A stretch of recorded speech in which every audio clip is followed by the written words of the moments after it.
Hello everyone. Geography with Rajesh पर आप सभी का बहुत-बहुत स्वागत है और आज इस वीडियो में हम यूरोप महाद्वीप के पर्वतों के बारे में पढ़ेंगे।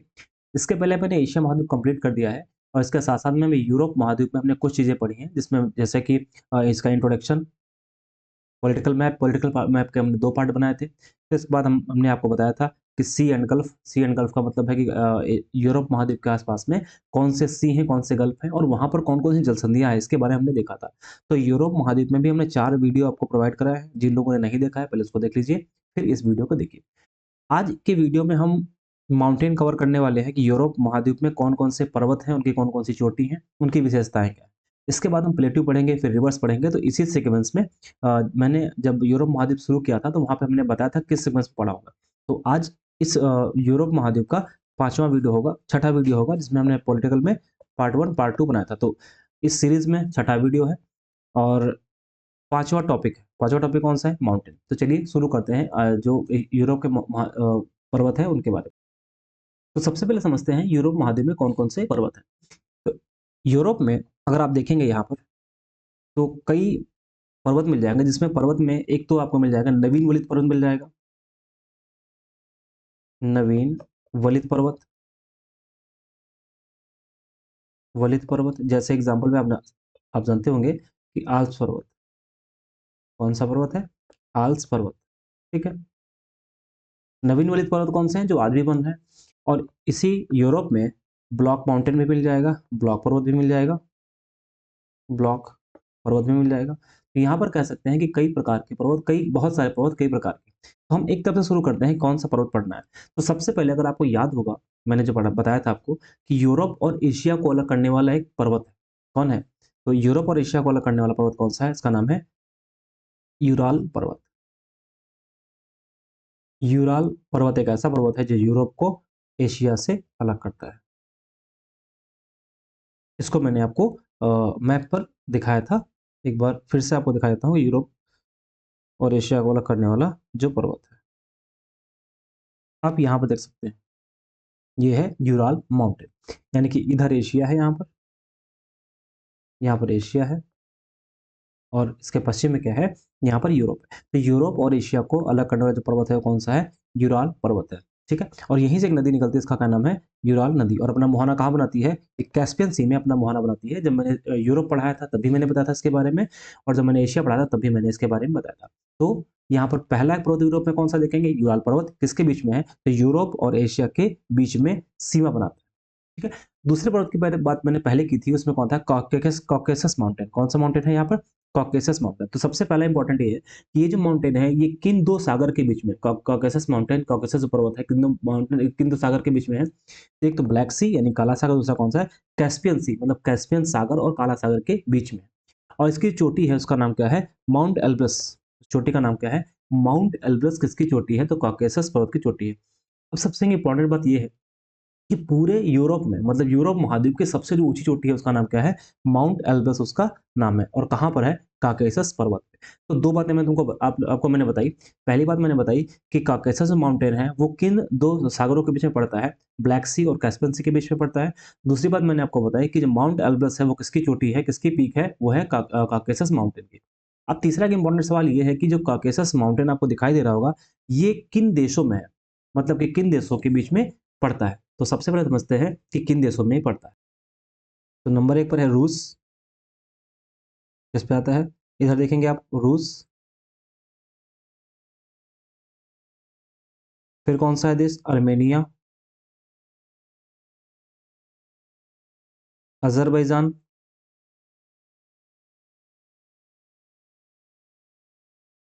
अज़रबैजान और चौथा कौन-सा है? जॉर्जिया। ये वो 4 देश हैं जिनमें कॉकेसस माउंटेन फैला हुआ है। आपसे सवाल ये पूछ सकता है कि कॉकेसस माउंटेन किस देश में नहीं है? तो कोई 5वां देश कोई भी दे देगा, जहाँ पर आपसे पूछ सकता है। तो रूस, अर्मेनिया, अज़रबैजान और जॉर्जिया 4 ऐसे देश हैं जहाँ पर कॉकेसस माउंटेन है और इस कॉकेसस माउंटेन की सबसे ऊँची चोटी कौन-सी है? माउंट एल्ब्रस और ख़ास बात क्या है? ये चोटी पूरे यूरोप महाद्वीप की सबसे ऊँची चोटी है और ये जो पर्वत है किसके बीच में है? तो ब्लैक सी और कैस्पियन सी के बीच में है। तो 2 बातें मैंने आपको बताई, 2 पर्वत के बारे में मैंने बताया। पहला मैंने बताया यूराल पर्वत खास बात क्या है, यूरोप और एशिया को अलग-अलग करता है। दूसरा मैंने बताया कॉकेसस माउंटेन, कॉकेसस पर्वत, उसकी खास बात क्या है कि ब्लैक सी और कैस्पियन सी के बीच में है।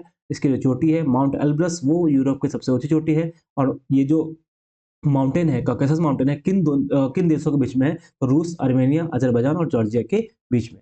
ये मैंने यहाँ पर इसलिए बताया क्योंकि इस मैप में आप देखेंगे यहाँ पर तो एशिया वाला हिस्सा इसमें नहीं दिखाया गया है, इसकी वजह से यहाँ पे मैंने आपको नहीं बताया। अब हम पूरे वो देखते हैं वो पर्वत देखते हैं, जो पर्वत यूरोप में है, प्रॉपरली यूरोप में है। जैसे एग्ज़ाम्पल की बात करते हैं, सबसे पहली बात यहाँ पर करते हैं, तो आप देखें कि यहाँ पे पुर्तगाल है, इसका इधर एक कंट्री पुर्तगाल है, इधर दिखाई देगा आपको पुर्तगाल, यहाँ पर। फिर आपको साथ में दिखाई देगा यहाँ पर स्पेन और क्या दिखाई दे रहा है? फ्रांस। 3 कंट्री मैंने बताई, पुर्तगाल, स्पेन और फ्रांस। आप देखिए कि जो स्पेन और फ्रांस है, इसकी बाउंड्री पर यानी कि स्पेन और फ्रांस की बाउंड्री पर एक पर्वत है। मतलब कि इन दोनों देशों के बीच में एक पर्वत है, इसका नाम क्या है? इसका नाम पिरेनीज़ पर्वत। ये पर्वत कौन-सा है? इसका नाम है पिरेनीज़ पर्वत। ये है पिरेनीज़ पर्वत।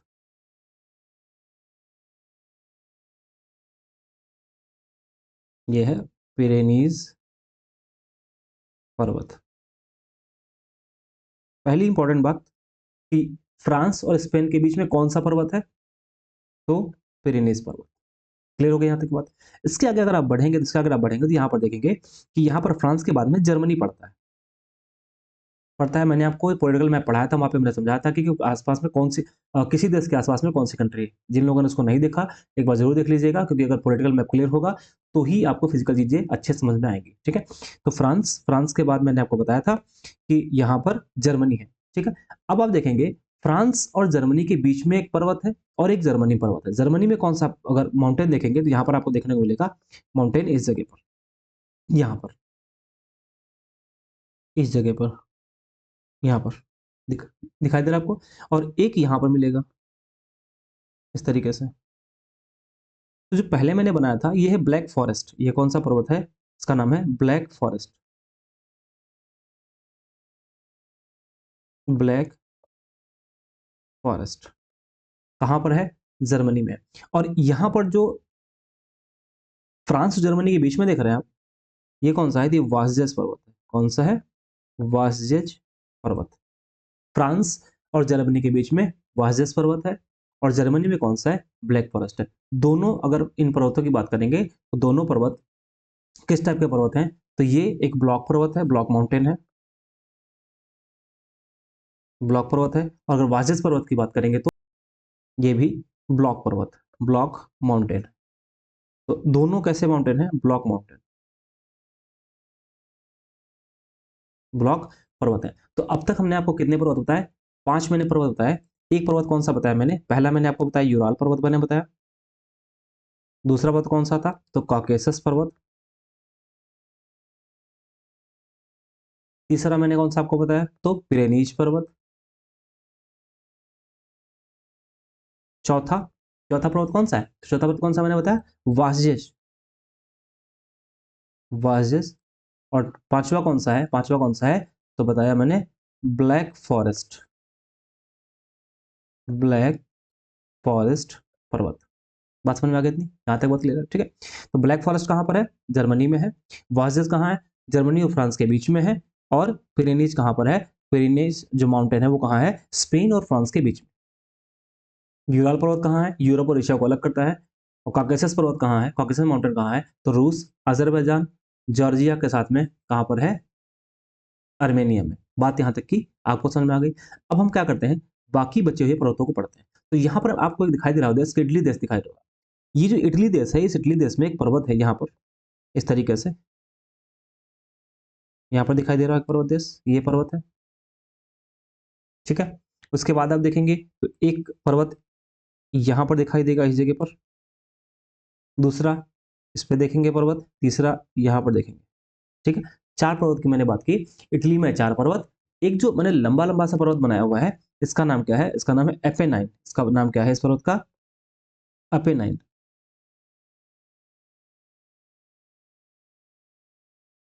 ये कौन-सा पर्वत है? अपेनाइन पर्वत है। फिर यहाँ पर आप देखेंगे ये जो इस जगह पे मैंने स्पेशली ये वाला बनाया, ये वाला पर्वत कौन सा है? ये है विसुवियस ज्वालामुखी पर्वत है, विसुवियस, विसुवियस है। और ये जो बनाया है मैंने इसको क्या बोलते हैं? स्ट्राम्बोली। तो क्या बोलते हैं? स्ट्राम्बोली। ये भी ज्वालामुखी पर्वत है। और यहाँ पर क्या है? ये है एटना पर्वत, एटना पर्वत। अब ये जो मैंने आपको बताया अभी जस्ट यहाँ पर कौन कौन सा, एक तो मैंने आपको बताया इसमें वेसुवियस, वेसुवियस, स्ट्राम्बोली, और तीसरा कौन सा? एटना। वेसुवियस, स्ट्राम्बोली और एटना, ये तीनों कैसे पर्वत हैं? तो ज्वालामुखी पर्वत है, ज्वालामुखी निर्मित पर्वत, ज्वालामुखी निर्मित पर्वत है। विसुवस, विसुवियस, एटना और स्ट्राम्बोली। अच्छा, स्ट्राम्बोली को बोलते हैं भूमध्य सागर का प्रकाश स्तंभ। इसको क्या बोलते हैं? इसको बोलते हैं भूमध्य सागर का प्रकाश स्तंभ, lighthouse of the Mediterranean Sea. भूमध्य सागर का प्रकाश स्तंभ इसको बोलते हैं, प्रकाश स्तंभ बोलते हैं किसको? स्ट्राम्बोली को भूमध्य सागर का प्रकाश स्तंभ बोलते हैं। यहाँ तक की बात क्लियर हो गई। अब ये जो एपेनाइन पर्वत है कहाँ पर है? इटली में है। विसुवियस कहाँ पर है? इटली में है। एटना कहाँ पर है? इटली में है। और स्ट्राम्बोली कहाँ पर है? इटली में। तो इटली में मैंने आपको 4 पर्वत बताए। कौन कौन से? एक एपेनाइन, विसुवियस, एटना और स्ट्राम्बोली। क्लियर हो गया था की बात? तो पहले मैंने आपको कौन सा बताया? पिरेनीज यहाँ पे बताया, Black Forest, Vosges, Apennine, Vesuvius, Etna, Stromboli, ये हो गए। और 2 मैंने अलग से बताए थे आपको, कौन सा? एक यूराल है, कौन सा है? वॉसजेस पर्वत। यहाँ तक बात क्लियर हो गई। अब थोड़ा आगे बढ़ते हैं। अब आगे बढ़ने आप देखेंगे तो यहाँ पर एक माउंटेन मिलेगा आपको, कार्पेंथियन। कौन सा माउंटेन मिलेगा? कार्पेंथियन, कार्पेंथियन माउंटेन मिलेगा। और माउंटेन कहाँ पर है? तो आप देखिए मैं कहाँ पे इसको ड्रॉ कर रहा हूँ, तो आप देखेंगे पोलैंड, यहाँ से पोलैंड के बाद में, पोलैंड से कहाँ पे जाएंगे? यूक्रेन, यूक्रेन से कहाँ पर जाएंगे? इस तरीके से पोलैंड, यूक्रेन से रोमानिया, पोलैंड, उसके बाद यूक्रेन, फिर कहाँ पर? रोमानिया। आप देखेंगे ये तो 3 कंट्री है। इस यहाँ पर जो पर्वत है इस पर्वत को क्या बोलते हैं? कार्पेंथियन। ये कौन सा पर्वत है? तो इसका नाम है कार्पेंथियन, कार्पेंथियन पर्वत है, कार्पेंथियन पर्वत। सवाल है कहाँ पर है? तो पोलैंड में है, रोमानिया में है, और कहाँ पर ये है यूक्रेन में। पोलैंड, रोमानिया और यूक्रेन में कार्पेंथियन पर्वत। ठीक है। अब एक बहुत इंपॉर्टेंट पर्वत है, इसका नाम है आल्प्स पर्वत। तो देखते हैं भाई आल्प्स पर्वत कहाँ पर। देखिए आल्प्स पर्वत की बात करोगे तो मुख्य रूप से वो जो स्विट्जरलैंड है वहां पे फैला हुआ है, लेकिन इसका इसका मतलब ये नहीं है कि वो स्विट्जरलैंड में ही है, इसके आसपास के कंट्री में भी वो फैला हुआ है। तो आल्प्स पर्वत का अगर देखेंगे तो 8 देशों में फैला हुआ है। कितने देशों में फैला हुआ है? 8 देशों में फैला हुआ है। ये क्वेश्चन आपसे पूछ सकता है कि आल्प्स पर्वत का विस्तार किन-किन देशों में है। सबसे पहले यहाँ पर समझते हैं कि इसमें कहाँ से शुरुआत होती है, तो आपने पढ़ा था कि यहीं पर एक मोनाको कंट्री है। कौन सी कंट्री है? देखो मैं इसको अंडरलाइन कर रहा हूँ, आप समझते चलिएगा। यहाँ पर एक मोनाको कंट्री है, ठीक है? दूसरी कौन सी है? फ्रांस कंट्री हो गई। तीसरी कौन सी है यहाँ पर? स्विट्जरलैंड। तीसरी कंट्री कौन सी है? स्विट्जरलैंड। चौथी कंट्री कौन सी हो गई? इटली। ठीक है। और यहीं पर एक कंट्री है, इसको क्या बोलते हैं? लिechtenstein। आपने पढ़ा था, जो पॉलिटिकल मैप मैंने पढ़ा था वहां पे पढ़ा था, लिechtenstein। ऊपर देखेंगे जर्मनी यहाँ पे मिल जाएगा, और फिर यहाँ पर क्या मिल जाएगा? ऑस्ट्रिया। यहाँ पर कौन सा कंट्री है? ऑस्ट्रिया। यानी कि पहला कंट्री नंबर एक, एक, एक, फिर दो, तीन, फिर यहाँ पर इटली 4, लिechtenstein 5, और जो ऑस्ट्रिया है वो 6, जर्मनी 7, और फिर यहाँ पर आप देखेंगे ये जो स्लोवेनिया है, स्लोवेनिया यहाँ पर दिखाई दे रहा होगा 8। स्लोवेनिया कितने नंबर पे है? 8। तो ये जो 8 कंट्री हैं, इन 8 कंट्री में ही क्या फैला हुआ है? आल्प्स पर्वत फैला हुआ है। ठीक है। एक बार हम ड्रॉ कर लेते हैं। यहाँ पर कुछ मोनाको से ऐसे, यहाँ पर मोनाको से ऐसे जाएंगे ऊपर, तो मोनाको यहाँ पर है, फिर फ्रांस, उसके बाद आप देखेंगे तो कहाँ पहुँच गया? स्विट्जरलैंड, जर्मनी, लिechtenstein, ऑस्ट्रिया हंगरी, और कहाँ पर है?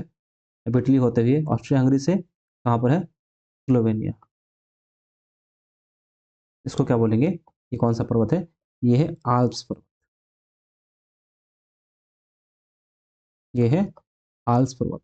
और इसकी सबसे ऊँची चोटी क्या कौन-सी है? तो अगर इसकी सबसे ऊँची चोटी की बात करेंगे तो है माउंट ब्लैंक। कौन-सी इसकी चोटी है? Mount blank. इसकी चोटी कौन-सी है? तो माउंट ब्लैंक। माउंट ब्लैंक इसकी सबसे ऊँची चोटी है। किसकी सबसे ऊँची चोटी है ये? ये है आल्प्स पर्वत की। ठीक है? यहाँ तक बात समझ में आ गई? तो इतने पर्वत मैंने बताए। अब एक पर्वत बचता है जिसको बोलते हैं डिनारिक पर्वत। डिनारिक पर्वत की बात करेंगे तो वो कहाँ पर है? अगर आप यहाँ पर देख पा रहे होंगे एड्रियाटिक सी दिखाई दे रहा है? तो एड्रियाटिक सी के समानांतर है। समानांतर का मतलब क्या है? कुछ यहाँ पर फैला हुआ है। ऐसा-ऐसा करके फैला हुआ है। अब बात करते हैं किन-किन देशों में। सबसे पहला देश कौन-सा है? देखिए समानांतर कौन से देश है? तो अब देखिए यहाँ पर इसमें ये जो मैंने आपको अभी बताया था स्लोवेनिया, ये दिखाई दे रहा होगा स्लोवेनिया यहाँ पर स्लोवेनिया। उसके बाद कौन सा देश है? क्रोएशिया, फिर बोस्निया, फिर हर्ज़ेगोविना यहाँ पे ये है। उसके बाद सर्बिया और मॉन्टेनेग्रो के बाद में क्या है? अल्बानिया। कितने कंट्री हो गए? 1, 2, 3, 4, 5 और 6। कौन-कौन सा? यहाँ पर अच्छा जब आप देखेंगे तो ये जो स्लोवेनिया है, इसके साथ में इसके ऊपर कौन-सा इटली, तो कितना हो गया? 8 7 कितना हो गया? 7 एक बार इसमें हम इरेज़ करके आपको यहाँ पर फिर से समझाते हैं, ठीक है? यहाँ पर देखिए, इसमें कौन-सा? सबसे पहला हमने बताया आपको, एक तो इटली से शुरू करेंगे, फिर Slovenia, Croatia, Bosnia, Serbia, Montenegro और अल्बानिया। कितने कंट्री हो गए? 7 कंट्री हो गए, जहाँ पर दिनारिक आल्प्स का या दिनारिक माउंटेन का विस्तार है। कौन-कौन से? ऐसे हम यहाँ पे ड्रॉ कर लेंगे इस तरीके से, यहाँ पर ऐसे। ये दिनारिक आल्प्स का क्या है? विस्तार है। तो किसके समानांतर है? एड्रियाटिक सी के समानांतर। ठीक है? तो एक बार हम क्या करते हैं, फटाफट इसको मैप में भर लेते हैं फिर से, ताकि आपको समझने में कोई दिक्कत ना हो। ठीक है? तो सबसे पहले मैंने आपको बताया यहाँ पर यूरोप में जो पर्वत हैं वो कौन-कौन से हैं? एक पर्वत मैंने आपको समझाया अभी, एक पर्वत है जो कि स्पेन और फ्रांस के बीच में है। स्पेन और फ्रांस के बीच में है। ये जो स्पेन और फ्रांस के बीच में इसको क्या बोलते हैं? इसको पिरेनीज बोलते हैं। इसको क्या कहते हैं? पिरेनीज कहते हैं। फिर मैंने आपको बताया था अभी कि फ्रांस और जर्मनी के बीच में एक है। एक फ्रांस और जर्मनी के बीच में है। इसको क्या बोलते हैं? इसको वासजेज बोलते हैं। वासजेज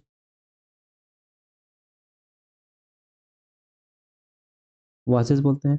और यहीं पर ब्लैक फॉरेस्ट पर्वत है। कहाँ पर? जर्मनी पर। ब्लैक फॉरेस्ट पर्वत है, बताया मैंने। उसके बाद में मैंने आपको इटली में बताया कि यहाँ पर इटली में देखेंगे आप इस जगह पर, यहाँ पर एक, तो इस पर्वत का नाम क्या है? इस पर्वत का नाम है एपेनाइन। एपेनाइन पर्वत है। ठीक है? और एपेनाइन के बाद मैंने बताया था आपको कि नेपल्स के पास में यहाँ पर एक पर्वत है, इसका नाम क्या है? विशुवियस। इसको क्या कहते हैं? विशुवियस। इसको विशुवियस बोलते हैं। फिर मैंने बताया था कि यहाँ पर एक पर्वत को क्या बोलते हैं? स्ट्राम्बोली। स्ट्राम्बोली बोलते हैं। और ये इसमें क्या है? यहाँ पर एटना। यहाँ पर क्या है? यहाँ पर है एटना। बात क्लियर हो गई यहाँ तक की? ठीक है? इसके बाद अगर बात करेंगे तो मैंने आपको बताया था अभी कि जो पोलैंड, यूक्रेन और रोमानिया है, यहाँ पर पोलैंड, यूक्रेन और रोमानिया, इस पोलैंड, यूक्रेन, जो रोमानिया है, इस पर्वत को क्या कहते हैं? इसको कार्पेंथियन कहते हैं। इसको क्या बोलते हैं? इसको कहते हैं कार्पेंथियन पर्वत कहते हैं, राइट? फिर मैंने आपको बताया था आल्प्स के बारे में। आल्प्स यहाँ से शुरू होता है, मतलब मोनाको से स्विट्जरलैंड, इटली, इटली ऐसे करके फिर लिechtenstein, जर्मनी, ऑस्ट्रिया के बाद में रोमानिया। ये कौन सा है? ये है आल्प्स पर्वत। आल्प्स पर्वत है। ठीक? यहाँ तक मैंने आपको सारी बात बताई। फिर मैंने आपको समझाया था अभी कि दिनारिक माउंटेन कहाँ पे है? वो कुछ इस तरह से है, ये Italy, Slovenia, Croatia, Bosnia, Herzegovina, Serbia, Montenegro, Romania. ये कौन सा है? ये है डिनारिक पर्वत, डिनारिक माउंटेन, डिनारिक पर्वत यहाँ पर। क्लियर? एक पर्वत, दो पर्वत और छोटे-छोटे बचे हैं। यहाँ तक मैंने आपसे बात कर ली। एक आपको देखने को मिलेगा इंग्लैंड में, जो इंग्लैंड में इसको क्या बोलते हैं? पेनाइन बोलते हैं। इसको क्या बोलते हैं? पेनाइन पर्वत बोलते हैं। दोनों में अंतर याद रखिएगा। पेनाइन जो है वो कहाँ पर है? इंग्लैंड में है। और जो एपेनाइन है वो कहाँ पर है? इटली में है। पेनाइन कहाँ पर है? इंग्लैंड में है। और जो एपेनाइन कहाँ पर है? वो इटली में है। ठीक है? और एक माउंटेन है जो कि फ्रांस, स्विट्जरलैंड के साथ-साथ में आप देखेंगे, फ्रांस और कहाँ पे है? स्विट्जरलैंड के बीच में है। यहाँ पर देखेंगे फ्रांस और स्विट्जरलैंड के बीच में है। कुछ इस तरीके से यहाँ पर। तो क्या बोलते हैं?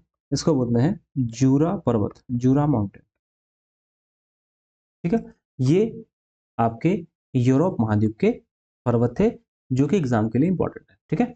इसमें जो एग्जाम में बहुत पूछा गया है, ये पिरेनीज भी खूब पूछा गया है, ब्लैक फॉरेस्ट भी पूछा बहुत गया है, वाइजेस भी पूछा गया है और आल्प्स भी पूछा गया है। ठीक है? ये इंपॉर्टेंट पर्वत है जो कि एग्जाम के पॉइंट ऑफ व्यू से ध्यान में रखना है। अब मैंने आपको बताया था कौन-कौन से पर्वत के बारे में बात की, तो मैंने सबसे पहले आपको बताया था यहाँ पर कि जो यूराल पर्वत है वो कहाँ पर है? यूरोप और एशिया के बीच में है। काकेशस माउंटेन के बारे में बात की थी, काला सागर और कैस्पियन सागर के बीच में है। किन देशों में है? तो रूस, अर्मेनिया, जॉर्जिया और अज़रबैजान के बीच में है। फिर मैंने आपको बताया कि पेनाइन जो पर्वत है वो कहाँ पर है? इंग्लैंड में है। कार्पेंथियन पर्वत कहाँ पर है? रोमानिया, यूक्रेन और पोलैंड में है। ब्लैक फॉरेस्ट कहाँ पर है? जर्मनी में है और ये कैसा है? ब्लॉक पर्वत है। वासजेस पर्वत कहाँ पर है? जर्मनी और फ्रांस के बीच में है। एपेनाइन कहाँ पे? इटली में। विशुवियस, एटना और स्ट्रोम्बोली कहाँ है? ये भी इटली में है। पिरेनीज कहाँ पर है? पिरेनीज कहाँ पर है? फ्रांस और स्पेन के बीच में। दिनारिक और अल्पस कहाँ है? तो दिनारिक मैंने कहाँ बताया आपको, अभी देखिए दिनारिक कहाँ पे है, एक बार चेक कर लीजिए। दिनारिक यहाँ पे है, इसमें ये दिनारिक है। Italy, Italy, Slovenia, Croatia, Bosnia Herzegovina, Serbia, Montenegro और अल्बानिया, यहाँ पर क्या है? दिनारिक है। अगर आल्प्स की बात करेंगे, आल्प्स कहाँ पे है? Monaco, France, Italy, Liechtenstein, Switzerland, Germany और इसके साथ-साथ में ऑस्ट्रिया, ऑस्ट्रिया साथ में कहाँ पे है? स्लोवेनिया। मतलब ये वो 8 कंट्री हैं जहाँ पर आल्प्स पर्वत स्थित है। ठीक है? तो इनके बारे में हमने सारी बात कर ली। तो अगले वीडियो में हम देखेंगे कि यहाँ पर कौन-कौन से प्रमुख पठार हैं और पठार के साथ-साथ में हम देखेंगे इसमें कौन-कौन सी नदियाँ हैं। तो पहले हम नदियों वाला वीडियो पढ़ लेते हैं, फिर पठार देखेंगे बाद में। ठीक है? नदियाँ, मोस्ट इम्पोर्टेंट है कि यहाँ पर जो नदियाँ हैं उनके बारे में यहाँ आपको समझना है। ठीक है? क्लियर होगी बात यहाँ तक की? तो कैसा लगा वीडियो? ज़रूर बताइएगा। मिलते हैं अगले वीडियो में। बहुत-बहुत धन्यवाद।